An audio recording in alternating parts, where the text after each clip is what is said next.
Hello, and welcome to the GRACE podcast series. My name is Denise Brock, and I am the Operations Director for the Global Resource for Advancing Cancer Education, or GRACE. In this podcast series, we interview patients, advocates, and healthcare professionals to provide the most updated information for our community and to highlight important issues facing those dealing with a cancer diagnosis. We hope you find this information valuable. For questions or comments, please visit us at cancergrace.org.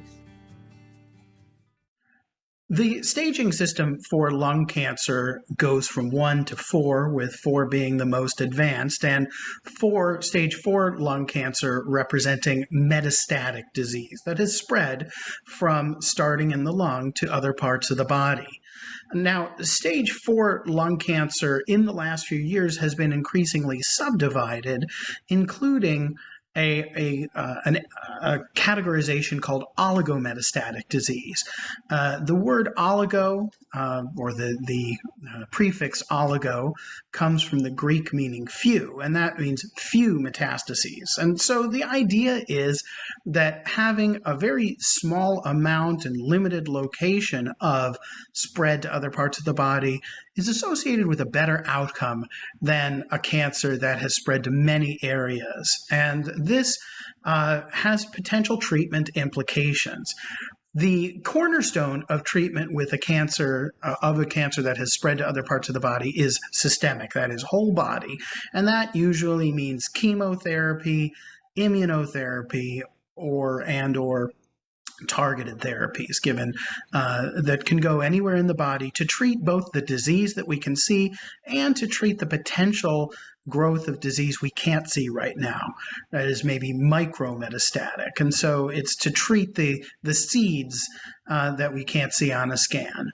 What we've also learned is that for patients who have a very limited amount of metastatic cancer called oligometastatic disease, there can be a potential value of giving a local therapy, that is surgery or radiation typically, to treat all of the disease that you can see combined with a whole body therapy.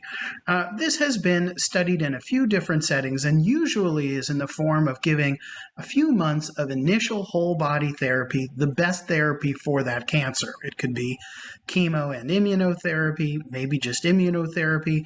And for patients who have a cancer that harbors a driver mutation, that is a mutation that has a very effective targeted therapy associated with it, you could give typically a few months, 3 months of the best systemic therapy to get the cancer down to the best, smallest residual amount of cancer that there is.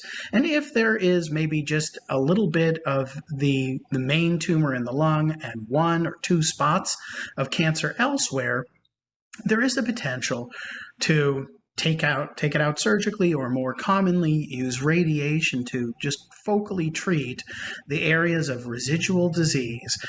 This has not been extremely well studied in large studies, but the few trials that have looked at it have really consistently shown that the patients who get a whole body therapy and then additional local treatment or consolidation therapy to treat all of the remaining residual disease can have very, very promising outcomes, not just a long time before the cancer comes back, but a longer survival. And this is an option that is now in our clinical guidelines.